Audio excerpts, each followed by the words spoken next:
출애굽기는 요셉을 알지 못하는 즉 반하나님 나라적 세력 등장해서 파라오 제국의 노예로 살아가는 하나님의 백성 이스라엘의 구원 서막을 증거합니다. 저는 출애굽기를 큰 음녀 바벨론이라는 세력, 이 저수지의 개들 아래서 주가 오시는 길을 예비하는 대한예수교 장로회, 남녀노소의 영적 도덕적 대각성, 곧 언약 백성으로 거듭나는 회심 이야기로 읽어갑니다.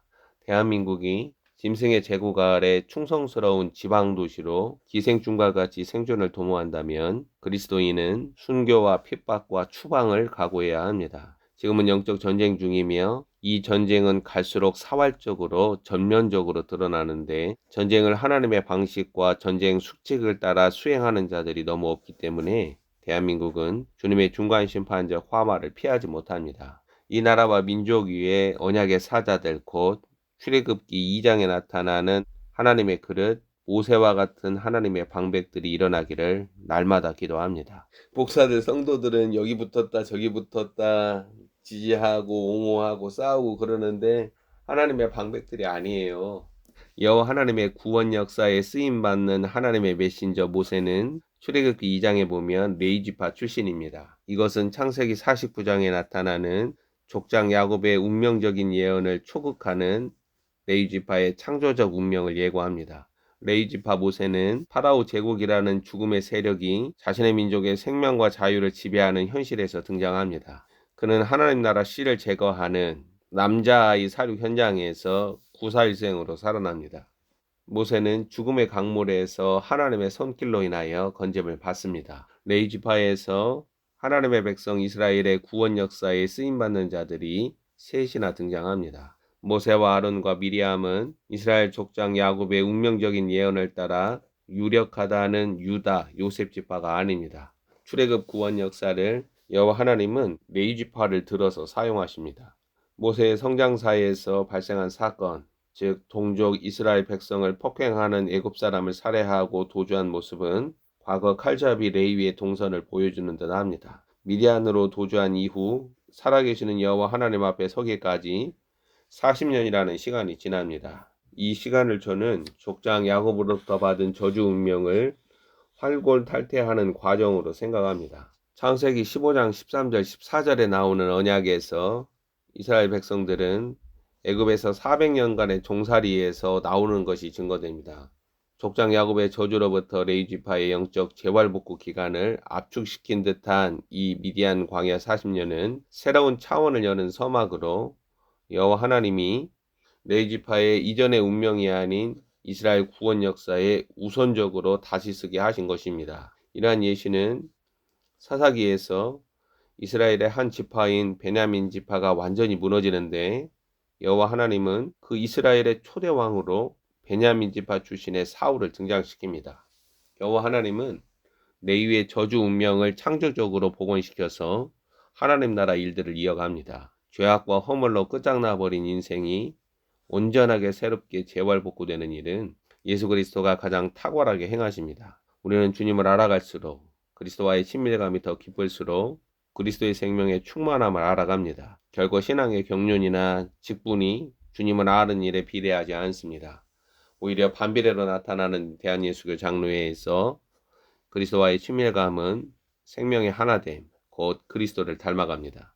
하나님의 온전한 소유, 그의 신령한 처소로 나타난다라는 것입니다. 레위지파는 이렇게 역사의 전면에 등장합니다. 레위지파 출신의 모세와 아론은 10가지 재앙을, 이 신적 폭력을 파라오 왕과 애굽 사람들 면전에서 행합니다. 신명기 34장에서 레위지파 모세는 전대비문의 역사적 인물로 평가됩니다. 신명기 34장 10절에서 12절은 그 후에는 이스라엘의 모세와 같은 선지자가 일어나지 못하였나니 모세는 여호와께서 대면하여 아시던 자요 여호와께서 그를 애굽 땅에 보내사 바로와 그의 모든 신하와 그의 온 땅에 모든 이적과 기사와 모든 큰 권능과 위엄을 행하게 하심에 온 이스라엘의 목전에서 그것을 행한 자라고 기록합니다. 이렇게 레위지파는 완전히 새로운 위상을 갖게 됩니다. 영적, 정치적, 행정적 지도자로서 모세와 아론과 미리암은 레위지파로 하나님의 예언자들, 하나님의 그릇입니다. 그리고 이들만이 아닌 레위지파 전체가 살아계신 하나님의 소유가 되는 사건이 광야 여정에서 발생합니다. 이처럼 하나님의 은혜가 동시에 그 은혜와 사랑에 자신을 온전히 내어드리는 레위지파의 앙상블이 하나님 나라 일들을 땅의 현실에 권능과 능력으로 다운로드합니다. 광야 여정은 애굽 파라오 제국 아래서 구원받은 이스라엘의 각 지파들의 민낯을 드러냅니다. 죽음의 질서 파라오 제국 아래 노예로 살아가는 삶에서도 여호와 하나님을 향한 신앙이 끊어지지 않았다라는 것은 조상 아브라함과 맺은 언약이 살아있음을 증거합니다. 창세기 15장의 증거가 이스라엘의 구원사로 이어진 것입니다. 다만 그들의 신앙이 아름답다고 말할 수는 없습니다. 그들은 거의 신앙을 잃어버렸으며 10가지의 큰 권능이나 이적들로 정신줄을 간신히 잡을 정도였습니다.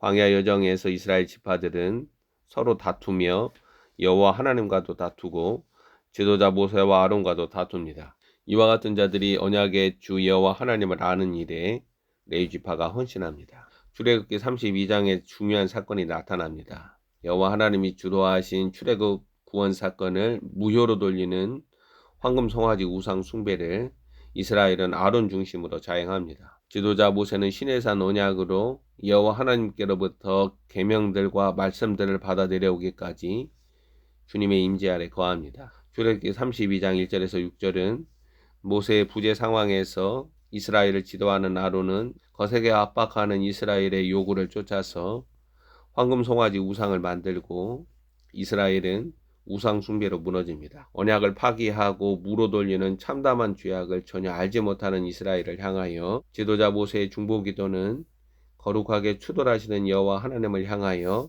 유일한 거룩한 방파제입니다. 하나님의 진노가 급박할 때 지도자는 어떻게 중보기도를 하는지 아는 사람이 바로 모세입니다. 갈라진 틈을 막는 하나님의 메신저가 오늘날 대한민국에 절실하게 요구되는데 과연 대한예수교 장로의 남녀노소가 그와 같은 기능을 감당할지는 모르겠습니다. 영적 제사장직을 행할 하나님의 그릇들, 대한민국의 종자씨들이 필요합니다. 집단적 민족적 우상 숭배로 부패하고 타락한 이스라엘을 향하여 모세는 여호와 편에 설 자를 소환합니다. 출애굽기 32장 25절에서 26절을 읽으면 레위 자손이 모세에게로 나와서 여호와 하나님 편에 서게 됩니다. 이들은 아론 주도의 미친 광기를 알았고 수습할 대안도 알았습니다. 레위 지파는 이스라엘 지파 가운데 거하시는 거룩하신 여호와 하나님을 위하여 부패한 자들과의 분리라는 거룩한 결단을 감행하면서 자발적으로 이에 가담합니다. 이렇게 레위 지파는 여호와 하나님을 향하여 온전히 헌신합니다.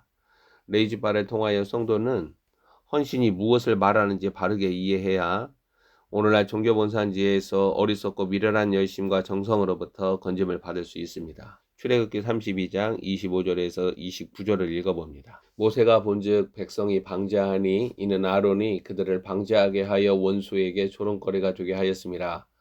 이에 모세가 진문에 서서 이르되 누구든지 여호와의 편에 있는 자는 내게로 나아오라 하매 레위 자손이 다 모여 그에게로 가는지라. 모세가 그들에게 이르되 이스라엘의 하나님 여호와께서 이렇게 말씀하시기를 너희는 각각 허리에 칼을 차고 진 이문에서 저 문까지 왕래하며 각 사람이 그 형제를 각 사람이 자기의 친구를 각 사람이 자기의 이웃을 죽이라 하셨느니라. 레위 자손이 모세의 말대로 행하매 이날의 백성 중에 3,000명가량이 죽음을 당하니라. 모세가 이르되 각 사람이 자기의 아들과 자기의 형제를 쳤으니 오늘 여호와께 헌신하게 되었느니라. 그가 오늘 너에게 복을 내리시리라. 아멘. 레위는 연합의 의미입니다. 이스라엘과 연합한 한 몸이 황금 송아지 우상 숭배 사건으로 인하여 이제는 여호와 하나님과 한 생명으로 한 몸으로 심판하시는 주님의 칼이 됩니다. 음란함과 가증함과 더러움을 온전하게 도륙해 나아가는 거룩한 칼, 이 사륙의 칼이 레위 지파에게 주어집니다.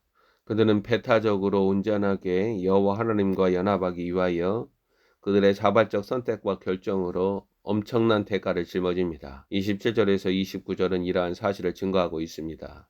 레위 지파는 자신의 이전 운명에 순응하는 자들이 아닙니다.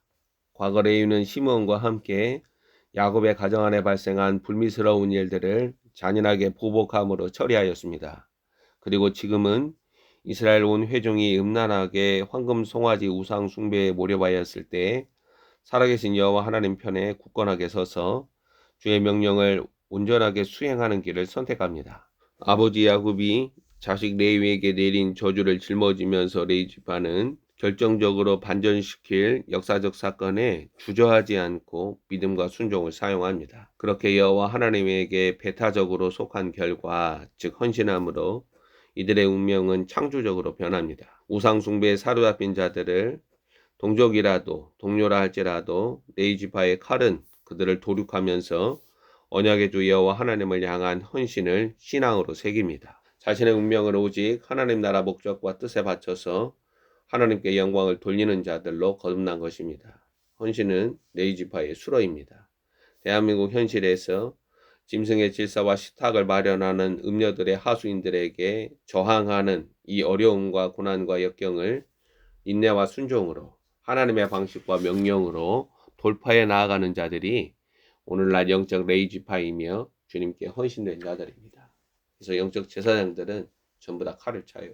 전쟁의 용사들이에요. 권력에 아부하고 시녀 노릇하고 환관과 내시처럼 고분고분하고 이리 붙었다 저리 붙었다. 그러지 않아요. 그들은 하나님의 종들도 아니고 레위인들도 아니고 제사장들도 아니에요. 영적 제사장들 레위인들은 하나님의 칼을 찹니다. 하나님의 의가 무너졌을 때 하나님의 명령을 온전하게 수행하는 자들이 레위 지파예요. 한심스러운 일이 많은 오늘날 한국 사회 기독교 현장에서 레위 지파들이 있는가, 영적 제사장들이 있는가, 레위인이 있는가, 오늘 하나님의 긍휼을 구합니다. 성도들은 이 레위 지파로 말미암아 믿음을 사용하는 모습을 배웁니다. 여호와 하나님의 언약에 헌신하는 모습을 배웁니다. 자신이 생각하고 자신이 말하는 정의와 공의의 방식을 위하여 칼을 들어 잔인하게 사람들을 죽인 자들이 이제는 오직 하나님의 목적과 뜻과 의에 하나님 나라를 유업으로 받을 수 없는 혈과 육을 도륙함으로 자신을 성별하고 구분합니다. 주님을 사랑한다는 말을 이스라엘을 향하여 시위한 자들이 바로 레위 지파입니다. 이러한 헌신에서 생명과 평화의 언약이 나옵니다.